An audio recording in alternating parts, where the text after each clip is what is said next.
Amen. You may be seated. Well, good morning. I said good morning. Yeah, there we go. You got a little energy. You maybe had a donut this morning. I'm thankful that you've chosen to come and hang out with us. The weather is beautiful today, is it not? It is. Where's Pastor Michael at? If you could bring me my handheld microphone. Pastor Michael, can you bring me my handheld? It's a little bit too windy for this mic. I'm thankful for each of you, and I'm thankful to be back here. I'm thankful to be out in the grass. The sun is shining, and it's beautiful out here. Yeah, you got one person clap that we have grass to sit on.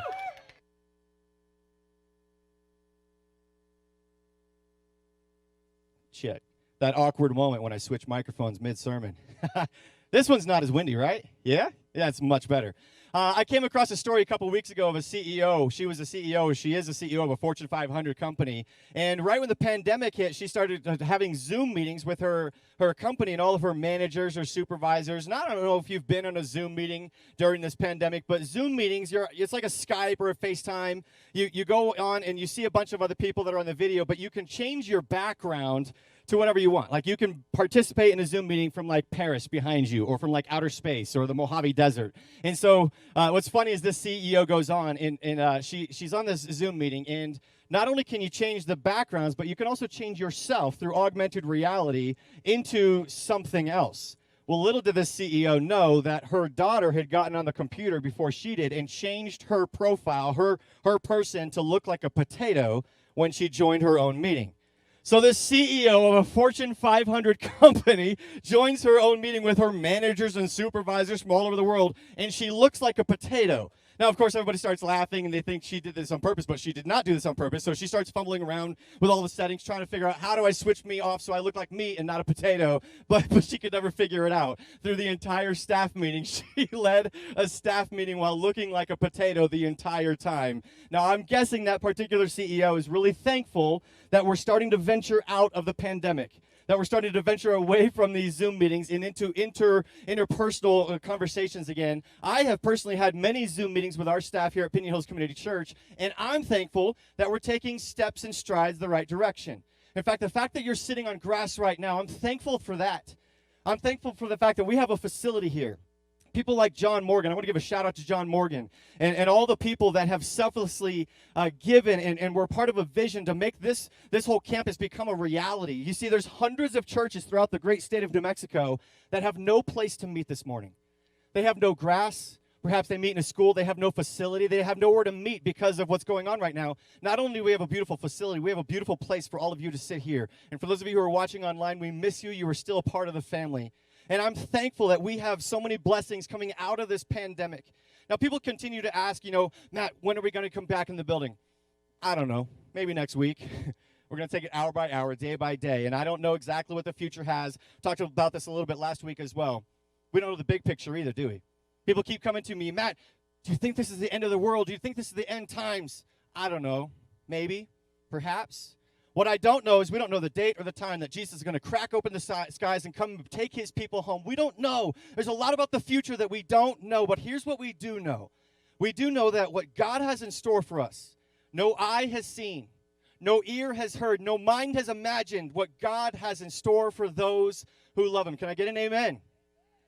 Nobody has seen what's coming for us. 1 Corinthians 2:9, no eye has seen, no ear has heard, no mind has imagined what God has prepared for those who love him.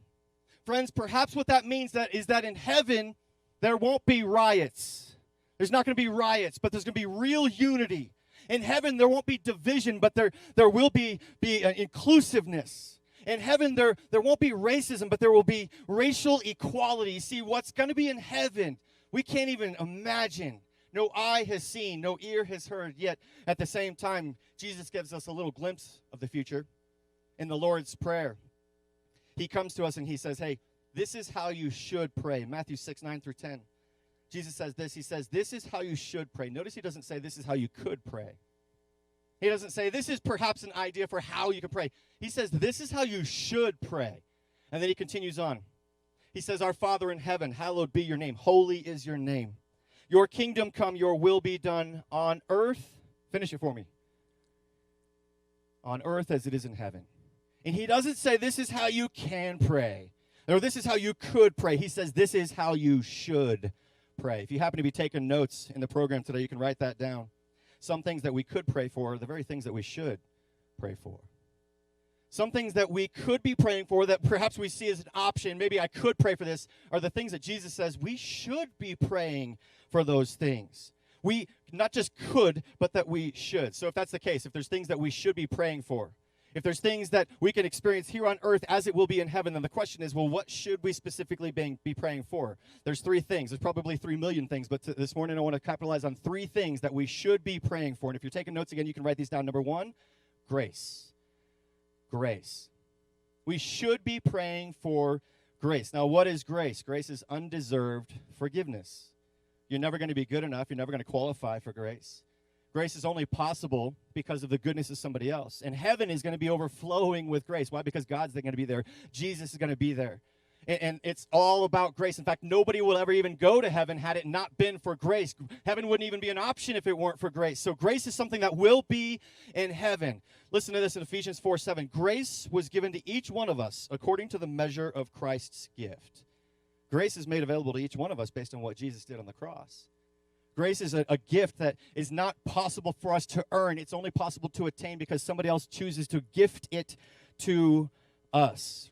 Yet at the same time, remember when Jesus was on the cross? He's being nailed to the cross, and he's being crucified. In the process of being murdered in broad daylight as an innocent 33-year-old man, he looks down at the people who put him on the cross. He says, "Forgive them, Father. They do not know what they do." That's a picture of grace. And while we can receive grace perhaps from our spouse or our kids or other people who look different than us, for perhaps our prejudice or our injustices, while we can get grace from other people, Jesus on the cross demonstrates we can gift grace to other people. Perhaps that's what we should be doing, is looking at people who have done us wrong. People who have said insulting things to us, people who have done things that are not good, people that are not kind. Perhaps we need to give grace to them because grace is undeserved. They didn't earn it. But just like Jesus on the cross, perhaps we need to give grace to other people. Ephesians 4:32 says this, "Be kind and compassionate to one another, forgiving each other, just as Christ God forgave you." We are called to give grace to other people just like Jesus has given grace to us. And I'll be honest, over the last couple of weeks when things have just been falling down around our country, I don't know if you recognize this or if it's just me, but it seems like every Sunday that rolls around, all the crazy that was taking place before that, seems like every time Sunday rolls around, things lighten up a little bit. It's perhaps like hundreds of thousands or millions of people are going to churches or watching churches online throughout the United States of America. And every Sunday, perhaps people are hearing the message of grace. Perhaps people are hearing the message of the gospel. And things seem to lighten up every Sunday. Whatever was going on in the week before, it seems to alleviate a little bit more every Sunday. I don't know if you recognize this, but is that coincidence? Or is it because people are hearing the message of grace and thinking, well, gosh, I've received grace. Perhaps I need to give grace as well. You see, grace will be in heaven for sure, but it shouldn't just stay in heaven. Jesus says we should pray for things on earth as it will be in heaven. So that's the first thing, is grace. The second thing you can write down is this, empathy. We can be praying for, we should be praying for empathy. Now, what is empathy? Empathy is the ability to understand how somebody else feels. Empathy is the ability to understand how somebody else, what they're going through, what their perspective is. Now, heaven, of course, just like grace, heaven's going to be full of empathy. Why? Because Jesus chose to come down out of heaven to earth. Why? So he could empathize with our experiences on earth. Look at what the author of Hebrews says, Hebrews 4:14 through 16. It says, "Therefore, since we have a great high priest who has ascended into heaven, Jesus the Son of God, let us hold firmly to the faith we profess." Verse 15, "For we do not have a high priest who is unable to empathize with our weaknesses." Let me say that again. "For we do not have a high priest," speaking about Jesus, "we do not have a high priest who is unable to empathize with our weaknesses, but we have one who has been tempted in every way, just as we are, yet he did not sin." Verse 16, "Let us then approach God's throne of grace with confidence, so that we may receive mercy and find grace to help us in our time of need."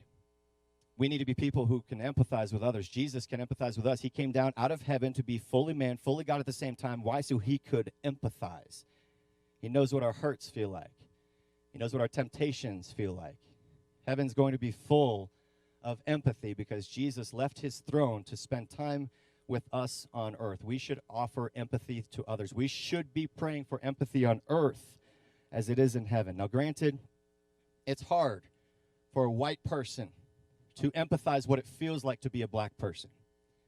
But perhaps we can understand a little bit better if we choose to get to know somebody who is different. It's perhaps hard for a black person to understand what it feels like to be a white person, unless you're Michael Jackson. Thank you for the 4 people laughing. I'm just kidding, but for real, it's hard for somebody else to identify, for somebody who's black to understand what it feels like to be white. It's hard to completely put yourself in somebody else's shoes, but the more that we get to know somebody else who's different, but the more we get to know people who have a different color of skin than we do, then perhaps we're able to have empathy for them. Empathy is the ability to understand how somebody else feels. You want to know, one of the greatest videos that I saw this last week of empathy was in New York City. All the doctors and the nurses came out of one of the hospitals, and they came out while the protesters were going on, while the protesting was going on. And all the doctors and nurses came out, and they took a knee in the middle of the street in New York City. And they said, hey, you showed up for us when we needed you, so we're here to show up for you when you need us. Friends, that's empathy. To say, hey, I know what it feels like to be tired and exhausted. And you were there for us when we were working through the coronavirus. We were tired and exhausted, and people came out and supported the doctors and nurses and applauded them. So those very same people came out and said, hey, I know that you feel there's injustices and you feel tired and exhausted. We're here for you as well. And they take a knee out of an act of symbolism. That's empathy. The ability to understand what other people are feeling, what other people are going through. That's the second thing that we should be praying for. Number 1, grace. Number 2, empathy. Number 3, third thing that we should be praying for on earth as it is in heaven is love. Now, what is love? Baby, don't hurt me. Don't hurt me. No more. It's the same people laughing at my last joke. Thank you. That's not all that love is. Look what Paul says love is. 1 Corinthians 13, 1-3. You've probably heard this before. He says, if I speak in the tongues of men or of angels, but I do not have love, I'm only a resounding gong or a clanging cymbal. If I have the gift of prophecy and I can fathom all mysteries and all knowledge, and if I have the faith that can move mountains, but I do not have love, I am nothing.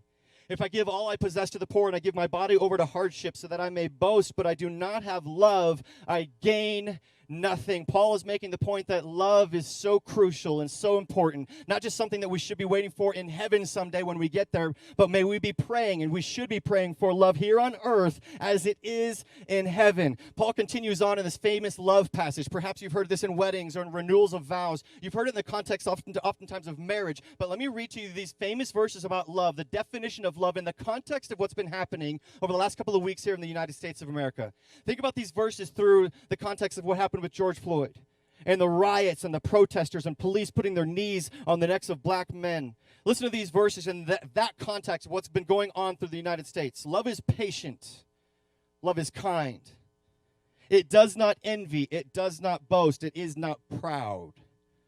Love does not dishonor others. It is not self-seeking. It is not easily angered. It keeps no record of wrongs. Love does not delight in evil, but rejoices with the truth. Love always protects, always trusts, always hopes, always perseveres. Love never fails. Friends, if we had a little more of love on earth as it is in heaven, perhaps we wouldn't have the riots. Perhaps we wouldn't have people burning their cities to the ground. Perhaps we wouldn't have police officers that put their knee on the necks of other innocent people. Perhaps our world would treat other people differently if we had more love on earth as it is in heaven. Heaven's going to be overflowing with love. Why? Because God is love. God's going to be in heaven. 1 John 4:8. For whoever does not love does not know God, because God is love. Heaven's going to be full of love. So the question is, well, how do we get more love here on earth as it is in heaven? Well, here's one way. Perhaps there's thousands of ways, but there's at least one way that we can have love on earth as it is in heaven. I've shared a quote with you before, and I'll share it again. Author David Augsburger said this. He said, being heard is so close to being loved that for the average person, they are almost indistinguishable. Let me say that again in case you weren't listening. Being heard is so close to being loved that for the average person, they are almost indistinguishable. If you simply listen to somebody else, you're communicating that you love them. How does a white person show a black person that they love them? Well, perhaps that white person makes time to go to a black person and says, hey, I want to listen to your story, your hurts, your hopes, your dreams. How does a black person show love to a Native American person? Well, perhaps that black person goes and starts a conversation and says, hey, I want to listen to your story, your hurts, your hopes, your dreams. How does a Navajo person go to an Asian person and show them love? Well, perhaps the Navajo reaches out to the Asian person and says, hey, you know what, I want to listen to your story, your hurts, your hopes, your dreams. How does the Asian person go to a Latino person and say, hey, I want to love you? How do you do that? Well, you listen to their story, their hurts, their hopes, and the dreams. How does a Latino person go to a white person and say, I want to show you love? They listen to their story, their hurts, their hopes, and their dreams. You see, it comes full circle when we choose to listen to somebody else. When we do that, we're genuinely showing love. And it's not fake listening, like where you're like, you're distracted on your phone. It's putting your phone upside down. It's engaging. It's making eye contact. It's looking to the other person, communicating with your body language that you care about what they're saying. When we listen, we're demonstrating and communicating that we love. You see, we shouldn't reserve love just for heaven. Someday we'll experience love in heaven. We should be praying that we have love on earth as it is in heaven. And here's the thing, friends. Jesus, he's our example, isn't he? Jesus left his throne in heaven to come here to earth. Why? To be somebody who demonstrates grace and empathy and love. Jesus could have stayed in heaven and said, oh, when you get to heaven, then you'll have grace and empathy and love. But he said, no, I'm going to leave my throne and I'm going to come to earth so I can demonstrate me to you, grace and empathy and love. So if we're a little bit more like Jesus, we don't have to just wait to heaven. We should be praying for grace and empathy and love. We should pray just like Jesus said we should. But get this, you, when you're more like Jesus, are living out, you're the answer to your own prayer. When you're praying for more grace and empathy and love, yes, other people might give that to you. But when you're praying for that and then you say, I'm going to follow after Jesus' footsteps, you're going to be the person who gives other people grace, undeserved forgiveness, and empathy. You're choosing to understand what somebody else is going through in love. You're choosing to get to know them and listen to their story and their hurts and their hopes and their dreams. And when you do that, friends, you are like Jesus. So this morning, we're going to wrap up our time together. The band's going to come back out, and they're going to be leading one more song this morning. And as they come back out and get prepared for that, we're going to take communion together. And as we take communion together, you got a little cup that you should have been handed when you came in. If you missed it, there's communion over here somewhere. I don't even know where. I'm not sure where communion is. It's back there, if you didn't get one. If you're watching online right now, you can go get some crackers. You can go get some goldfish, get some juice or coffee or tea. In fact, last month it was awesome because we had online communion last month, and there was a parent that sent me a picture of their kid who was taking communion with Oreos, which I don't think there's any better way to take communion than taking communion with Oreos. Anyway, so whether you're watching online with Oreos or if you've got the communion cup, if you got the little cup for communion, the little top portion of it, you just peel off the top piece of plastic and then the wafer is built into the cup, and then you've got the juice. But before you take the cracker or the juice, before you take the cracker in remembrance of Jesus' body that was broken for you and drink the juice in remembrance of his blood that was shed for you, before you do, let me remind you, 1 Corinthians 11:28 says this. It says, everyone ought to examine themselves before they eat of the bread and drink from the cup. Everyone should examine themselves. Before you eat from the cracker, eat from the bread, and drink from the cup. And what are you examining yourself for? Is it like you're standing in front of the mirror and checking yourself out and, hey, I look good? No, that's not what it's talking about, examining yourself. Paul is saying, hey, you should examine your heart. And here's what I would encourage you to do. As you examine your heart, ask yourself, is there anything that is un-Christ-like in my heart? Is there anything that's not Christ-like, not like God would want it to be in my heart? Am I holding back grace from somebody? Because Jesus gives me grace. He gives each one of us grace. He's extended grace to us. Ephesians 4:7, like we read, he gives each one of us grace. Am I withholding that from somebody? Granted, you've been wronged, you've been hurt, somebody's done something against you, and you can hold a grudge, and you can be bitter and resentful and not talk to them, or you can say, you know what, I'm going to gift you grace. You haven't earned it. You don't deserve it. But Jesus gave me grace, and I don't earn it, and I don't deserve it. So I'm going to give it to other people as well. Are you holding bitterness and resentment in your heart? Is there a lack of empathy in your heart, an unwillingness to get to know people who are different from you? Perhaps confess that. Is there a lack of love in your heart? If you're lacking any of those three things, grace or empathy or love, before you take the cracker, before you drink the juice, I would encourage you to confess that and ask God to fill you up with his grace and his empathy and his love so you have more to give to other people. You see, I don't want to be a group of people who we talk about all the things that God's done for us, but then we're unwilling to do things for other people. So I'm going to do something that we don't typically do. I'm going to challenge you, whether you're here in person or you're watching online. If you want to be somebody who is willing to not just receive grace and empathy and love, but you're willing to take a stand and you're willing to say, you know what? I'm going to give grace and empathy and love to other people. I can't speak for anybody else in my family, but for me, I am going to take a stand for giving grace and forgiveness that's undeserved to other people, perhaps my spouse or my kids or other people who have wronged me. And if you're willing to take a stand for giving empathy to other people and getting to know them and know their story and love them and listen to them and truly listen, if you're willing to do that, on the count of 3, I want you to stand up, to literally take a stand, to say, I'm going to gift grace. I'm going to get to know people, understand them with empathy, and I want to give love because I want to make a difference in this world. I want a little bit of heaven on earth. We should be praying that we have things that are on earth as they are in heaven, and we can keep praying and keep waiting that somebody else steps up and takes a stand, or we can do it. So on the count of 3, if you want to, even if you're from your home, if you're watching from your apartment or your condo or your house right now, you can stand up in your living room. On the count of 3, if you're willing to be somebody who gives, not just receives, but you give grace and empathy and love, then I want you to stand up. 1, 2, 3.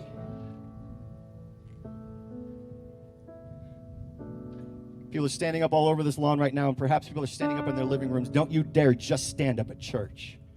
You stand up in your house and give grace to your spouse and empathy to your kids and love to your family. Don't you dare just stand up here at church because a pastor asked you to do so. Don't you dare just stand up in your living room. Stand up in your business. Stand up in your employee, in your place of work. Stand up in other places where you can take a stand on social media. Don't you just do it where it's comfortable. You take a stand when nobody else is standing up. Because Jesus took a stand for us. And he gave us, he left heaven, left his throne, and came to earth to give to us grace and empathy and love when we didn't earn it and we didn't deserve it. So go and do likewise. At any point during the song while the band is singing, you can take your cracker and take your juice and eat the bread, drink the juice in remembrance of what Jesus has done for you. Examine your own heart before you do, and if there's anything that is not Christ-like, confess that to God and ask that God would fill you with grace and empathy and love, so that we could have a little bit of heaven here on earth.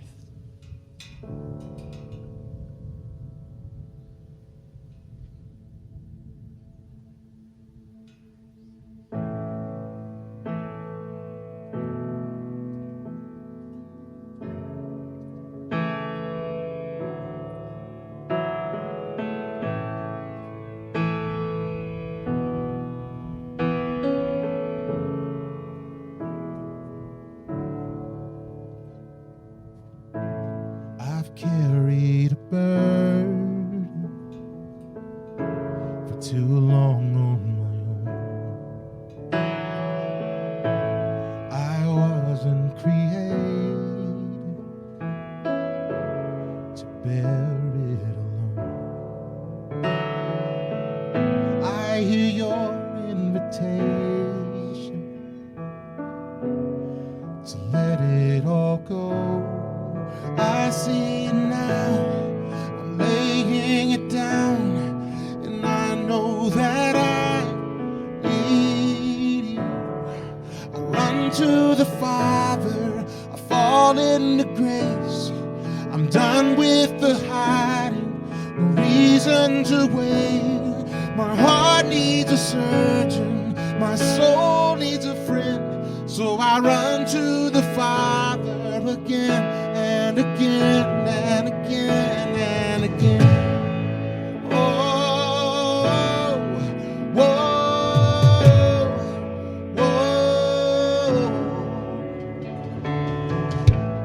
You saw my condition, had a plan from the start. Your Son for redemption, for my heart. Oh, I don't have a context for that kind of love. understand, I can't comprehend. All I know is I need. I run to the Father, I fall into grace. I'm done with the hiding, no reason to wait. My heart needs a surgeon, my soul needs a friend. So I run to the Father again and again and again and again. Whoa, whoa, whoa, again and again and again. Whoa, whoa, whoa. My heart has been in your sight long before my first breath, running into your arms is running to life from death. I feel the rush deep in my chest, your mercy is calling out. Just as I am, you pull me in, and I know I need you now. Run to the Father, I fall into grace. God with the high, no reason to wait. My heart needs a surgeon, my soul needs a friend. So I run to the Father again and again, and run to the Father, I fall into grace. God with the hiding, no reason to wait. My heart found a surgeon, my soul found a friend. So I run to the Father again and again and again and again. Whoa, whoa, whoa,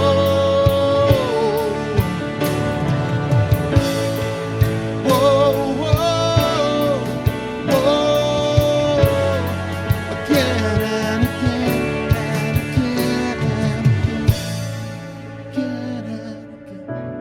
again and again.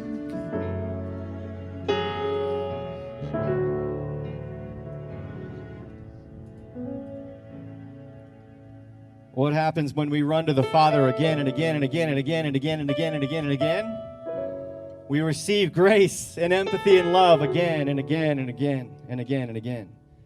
Which means that we can then in turn give grace and empathy and love to others again and again and again and again and again. So may we be people who run to the Father over and over when we feel like we're deficient or lacking with love or empathy or grace for other people. Perhaps what we need to do is run to the Father again and again and again so He can fill us back up again. God, we come to you now and we say thank you for your Son. We thank you for Jesus.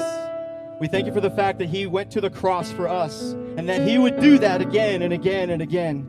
So may we run to you when we're low with grace or empathy or love. May this world on earth be a little bit more like heaven because we're coming to you and we have something else to pour out to others.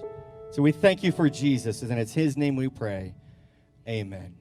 If we can pray for you in any way, you can go to prayer.phcc.church. We'd love to pray for you. Or if you'd like prayer in person, you can go right back behind these trees, and there's people that would love to pray for you. If you have yet to give your tithe and offering, you can go to give.phcc.church, or you can go to one of these tithe baskets or buckets over here, and you can give your tithing offering there as well. And as you leave here today, thank you for joining us. And as you leave, give other people grace and empathy and love as you run to the Father. Thanks for joining us, and we'll see you again next week. God bless you.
families, just trying to make ends meet.